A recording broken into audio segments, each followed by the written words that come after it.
in a Latin American country. And he said, I've always worked 24 hours a day. I'm the hardest worker, but we have no patients left. They've all been put into the United States. And he wasn't saying it as a wise guy. He's just saying, we don't have any patients. Our patients have already, they've been let, and some of these people, he said, are very, very sick. These people have been taken out of the institution and put, and he's saying, I have, first time in my life, I have a lot of time because we don't have patients. They've all been removed to the United States of America. How stupid is this? And it's forget about good politics. It has to be the worst politics, but how can we do that? How can we let this happen? And no country can afford this. And you're seeing the signs of it already. And you look at some of these areas and some of the crime areas, and some of these people are staying in luxury hotels paid for by cities, luxury hotels, and yet our great veterans are sleeping on the streets with no benefits. Okay, so explain this. These people are being treated, they're given cell phones and they're given treatment. People are greeting them off the bus. You ever watch the guys? Hello, welcome, welcome. And you have friends, I'm sure you do, I do. They say, is there anything you can do to help me? I've been working 12 years to become a citizen, and they're taking tests and everything else. And every once in a while, I'll say, listen, I have an idea. Walk over to the southern border and just come right in. You're working 12 years. You can do it in one day. It's terrible. No, it's a terrible thing. And you have people that take it very seriously, and they work very hard, and they come in legally. And we want to have people come in, but they have to come in legally. Following the Eisenhower model, Eisenhower was very tough on immigration. We'll use all necessary state, local, federal, and military resources to carry out the largest domestic deportation operation of criminals, of very tough, these are tough, these are hardened, many of them, hardened criminals. We're going to get them out of our country fast. The Biden border crisis is also a drug and fentanyl crisis. Under my administration, we reduced drug overdose deaths in New Hampshire by 18%. Now, that's good, but we can do better. But, we set up these blue ribbon committees. Ladies and gentlemen, I'd like to announce a blue ribbon committee with you. Everybody wants to be on the committee, but, they don't get a lot done. The thing that gets it done is the death penalty for drug dealers. Other than that, you're just wasting your time. The committee is headed up by our great First Lady, Melania Trump. Thank you very much, everybody. No, people like her, but they do love her. They do love her, and she says hello to everybody. She loves this state. But think of this, a blue ribbon committee. We have a lot of socialites, a lot of dilettantes, a lot of politically connected. They all want to be in the committee, but they don't, it's not their thing. When I was in China, I said to President Xi, it's tough. I said, President, do you have a drug problem? No. Looked at me like, what the hell kind of a stupid question is this? I said, how come you don't have, we give death penalty immediately, quick trial. I said, what the hell is a quick trial? Quick trial, I figured it out pretty quick. It means quick, it means fast. Well, I gave quick trial. And we execute drug dealers. And China used to have, 150 years ago, tremendous, they were taken over by smaller nations, including Japan and other places, because they were all drugged out, the opium, and they were all drugged out. And along came some very tough people, and they said, we can't have this. And they don't have a drug problem at all. They cause drug problems for us because they send in fentanyl, they make the fentanyl. And they would have ended that, too. I had to deal with him, though he wasn't going to do it. He was going to make that a criminal offense to make it. But once I got out, nobody followed that up. He would have done it, too. He would have made it a criminal offense. He was prepared to do it. I will destroy the cartels just as we destroyed the ISIS caliphate, 100% of ISIS. When I came in, they said, you won't be able to do it. I said, yes, I will. And we destroyed it in a very short period of time. We had some great generals. Not all of them are like the television guys, the guys you see on television. They are not the best. I will deploy the U.S. Navy to impose a full naval embargo on cartel trafficking.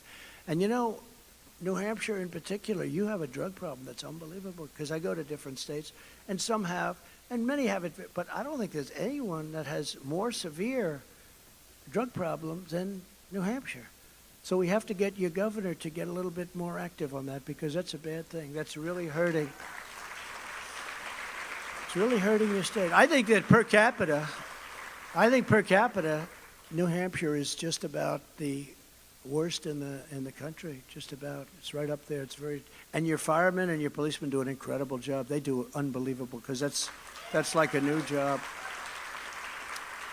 No, we have to have him get much tougher. I will immediately sign a new executive order to cut federal funding for any school pushing critical race theory, transgender insanity, and other inappropriate racial, sexual, or political content on our children. As I said, I will keep men out of women's sports, and I will sign a law prohibiting child sexual mutilation in all 50 states. Can you believe that? No, can you believe you have to say that? I'm going to sign a law to prohibit child sexual mutilation. Can you imagine saying that 15 years ago? People would look around, what's he talking about? That's taking place in our country. It's insane what's going on. In addition, I'll not give 1 penny to any school that has a vaccine mandate or mask mandate from kindergarten through college.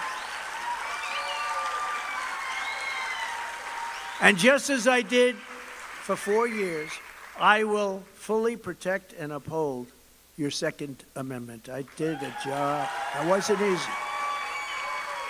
That wasn't easy. And nobody did better at this, because I got Roe v. Wade ended. I will defend innocent life. Nobody thought that was possible. I will bring back free speech in America. We will bring it back. I'd like to say I'd bring back a fair and free and open press, but that's probably harder than anything else. These people, they're indoctrinated. There's something wrong. You know, they used to be like the policemen of our country in a sense. Now they're vicious on one side and on the other side. And it doesn't make sense, because all of the things that the other group is espousing are just so terrible. I mean, the concept of open borders and all of the things that they want. A woke military. You know, I rebuilt our entire military. Woke. It's very woke. At least at the top levels. I think it's not taking on too well with the soldiers. That's one of the reasons they can't recruit, because they're asking questions. These guys are looking, they're saying, and women, they're looking at them, they're saying, what the hell kind of questions are they asking me? And it's turning them off, and they're not signing up. Our military is having a hard time signing people. This is what we must do to restore our country to greatness. The USA is a mess. Our economy is crashing. Inflation is out of control. China, Russia, Iran, North Korea have formed together as a menacing and destructive coalition. Our currency is crashing and will soon no longer be the world standard. The way it's going, we're going to lose our currency as the world standard, which will be the single greatest defeat for this country in 200 years. That will be catastrophe. It won't happen with me, not even a chance. Just like Russia would never have invaded Ukraine, and China would not have even thought about Taiwan, as I said. If you took the 5 worst presidents in the history of the United States and added them up, they would have never done the destruction to our country as crooked Joe Biden and the Biden administration have done. Nobody's done damage to this country like this. Our country is a failing nation. We are a failing nation. We're a nation in decline. And now these radical left lunatics want to interfere with our elections again by using law enforcement this time. The other's going to be harder to do. So they want to use corrupt law enforcement. It's totally crazy what's going on. Our country has such a chance and such an opportunity. I don't believe it can survive another 4 years. I think surviving for another short period of time, another year, is very tough. It's going so bad so fast. What they're doing to our country is so sad. You see what they're proposing. Let's build a windmill on every farm. Let's build everything. I mean, you have to see these fields. They're like junkyards, windmills all over the place. Windmill, most expensive energy anywhere in the world by far. They're all made in China. A little bit in Germany, but all in China. And you look at some of these fields, and your energy costs are zooming. They're going through the roof. It's so destructive. All electric everything. Now they want to take away your gas stoves. Does anybody like gas better? You cook a lot more than I do. Because I have a lot of friends that are really into the cooking thing, and they say gas is better. So, but they want to take it away. They want to take away your washing machines and your dryers. They don't want to give you any water for the washing machine, even though you have so much water, you don't know what the hell to do with it up here. It flows out into the ocean. But this is the final battle. This is really the final battle. With you at my side, we will demolish the deep state. We will expel the sick, crazy warmongers. They are warmongers from our government. And by the way, peace through strength. Don't forget, I built the greatest military in the world. New jets, new everything. Everything was great. Then they gave 85 billion of it away, but even that's peanuts compared to what we did. I gave Ukraine the anti-tank missiles that they shot, called javelins. Obama gave them sheets. You know, they say, oh, Trump was very nice, or I was the one that said about Russia, you're not going to build the pipeline. I stopped the pipeline. When Biden came in, he came in and he said, yes, they can build the pipeline, going to Germany and all parts of Europe. And nobody was tougher on Russia, nobody was tougher on China, and yet I got along with them. And that's a good thing, not a bad thing. But we wouldn't have had a world war, and we wouldn't have had these other wars, and we wouldn't have had the conflict. And we could very well end up in a world war, and this would be a nuclear war, a war the likes of which, this is not two army tanks running around shooting at each other. These are weapons that are so powerful. That's why our country right now is in the most dangerous time in the history of our country, but in the history of the world, because of the power of the weaponry. And we have a man who's grossly incompetent as the head of the United States of America, which could lead all other countries. I led all other countries. Some of them liked me, some of them didn't. But we were the boss. I led the countries. We have none of that now. They go for trips to Saudi Arabia, where he needs something. You know what he needs? Oil, because he refuses to take it from under our feet. And he gives a fist bump to the future king of Saudi Arabia, who happens to be a wonderful person. You know what a fist bump is? That's, don't shake my hand because your hand is dirty. That was greatly insulting. He travels for 20 hours on Air Force One, spewing lots of fumes if you're into that world. And he gives a fist bump to the future king of Saudi Arabia. In other words, he insulted, and he got nothing. But these are people that are stupid people that are leading us. These are people that don't know what's happening. And these are people that have put us in the most dangerous position in the history of the world right now because of the power of weaponry. We will drive out the globalists. We will cast out the communists, the Marxists, the fascists, and we have them in our country. That's what's doing all of this stuff with the Department of Justice and with the FBI. We will throw off the sick political class that hates our country, and we will rout the fake news media. We have no choice because they're not doing it themselves. We will defeat Joe Biden, and we will drain the swamp once and for all.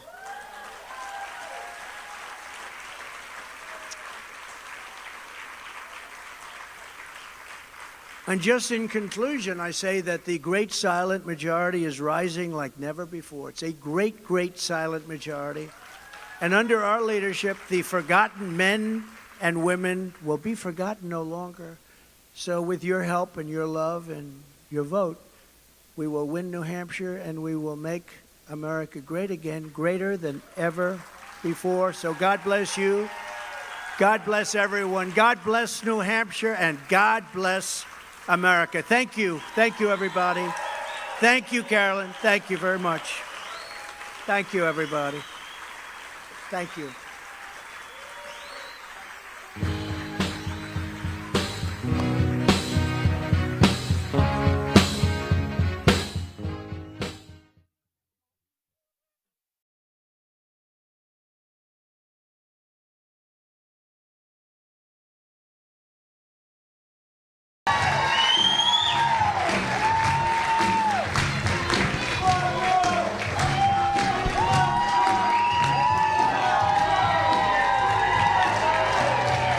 Well, there you go. President Trump with yet another great and encouraging speech to the American people, this time in New Hampshire.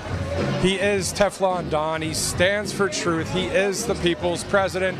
As you just heard, he said, quote, "With you by my side, We will abolish the deep state. We will drive out the globalists, the communists, and Marxists, and we'll drain the swamp once for all. Let's take a look at some of the sponsors. We're thankful for a number of our sponsors, including Birch Gold. All you have to do is text Trump to 989898 for more information on the switch to gold. Also, Blackout Coffee. Patriots making our brews, doing a great job there, so you can visit them online as well. And finally, the Trumpinator bobblehead doll. That's a good one for the collectibles for you, for memorabilia, for Donald Trump, as we pray and hope and believe and work towards free and fair elections and President Trump overcoming the indictments, as well as just a great speech here in New Hampshire. For everyone at Right Side Broadcasting, I'm Matthew Alvarez, reporting live in New Hampshire. We'll see you next time.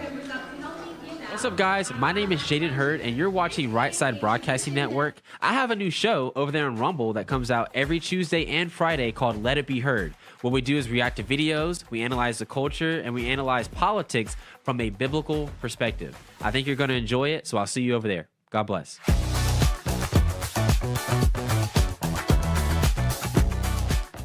Right Side Broadcasting is known for panning the crowds, showing the packed arenas, and allowing you to see the truth.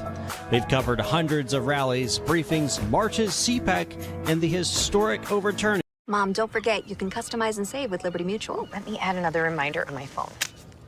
Mom.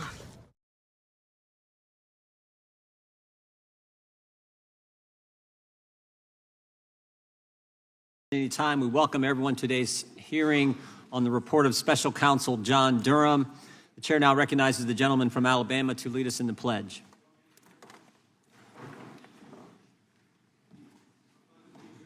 To the flag of the United States of America, and to the republic for which it stands, one nation, under God, indivisible, with liberty and justice for all.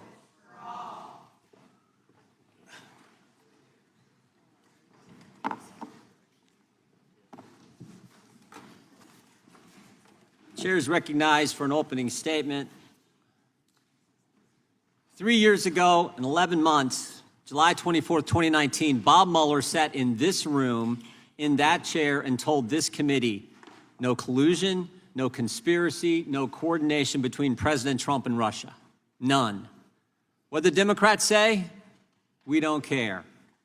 We're going to keep going after President Trump. In fact, they didn't even wait one day. The next day, the phone call between President Trump and President Zelensky became the basis for their impeachment. Republicans said maybe instead of the never-ending attacks on President Trump, maybe the country would be better off if we figured out how the whole false Trump-Russia narrative started. After 2.5 years of the Mueller investigation, 19 lawyers, 40 agents, $30 million, where they found nothing, maybe we should figure out how the whole lie started. And that's exactly what Mr. Durham has done. In his report, he told us how the dossier was funded. He told us who funded it, how eager the FBI was to use it, how they put the dossier in a FISA draft application just 2 days after receiving it. He told us that not one single substantive allegation in the dossier was ever corroborated, ever validated, yet it was used to spy on an American citizen associated with the presidential campaign. He told us there was no proper predicate for opening the Crossfire Hurricane investigation, and maybe most importantly, he told us the FBI, the preeminent law enforcement agency in the world, failed in its fundamental mission of adherence to the rule of law. And unfortunately, I think once again, the Democrats will say, we don't care. It doesn't matter. We're never going to stop going after President Trump. In fact, 8 days ago, we saw how far they are willing to go with the indictment of President Trump. But frankly, this shouldn't surprise us. They told us their objective. In fact, it was an agent on the case of Crossfire Hurricane who told us what their objective was. We all remember the text message from Peter Strzok where he said, don't worry, we'll stop Trump. It started with the Crossfire Hurricane investigation. Mr. Durham has told us how wrong that was. Now we have an indictment of a former president who's winning in every single poll by his opponent's Justice Department. And in between those two events, we had the Mueller investigation, we had impeachment, we had 51 former intel officials falsely tell us the Biden laptop was Russian disinformation. We had a raid on President Trump's home, and of course we got Alvin Bragg's ridiculous case in New York. 7 years, nothing has changed. Don't believe me? We interviewed Stephen D'Antuono, former head of the Washington field office when the Trump classified document case began. Mr. D'Antuono told the committee, interviewed him just 2 weeks ago today. Mr. D'Antuono told the committee that when he asked the Department of Justice, why is there no U.S. attorney assigned to the Trump classified document case? Headquarters said, because we're running it. He suggested the Miami field office should do the raid. Instead of sending the folks from Washington field office down to Miami, have the folks in the Miami field office do it. Headquarters said no. He suggested there shouldn't be a raid. Instead, they should continue to work with President Trump's lawyers. Once again, headquarters said no. Mr. D'Antuono even said, how about when we get there? When we arrive at President Trump's home, we then call his lawyer and we do the search together. Again, headquarters said no. Another interesting fact, the lawyer who turned down Mr. D'Antuono's request happens to be the same person who is alleged to have pressured the attorney representing a Trump employee about a judgeship. Nothing has changed, and frankly, they're never going to stop. 7 years of attacking Trump is scary enough, but what's more frightening, any one of us could be next. In fact, it's already started.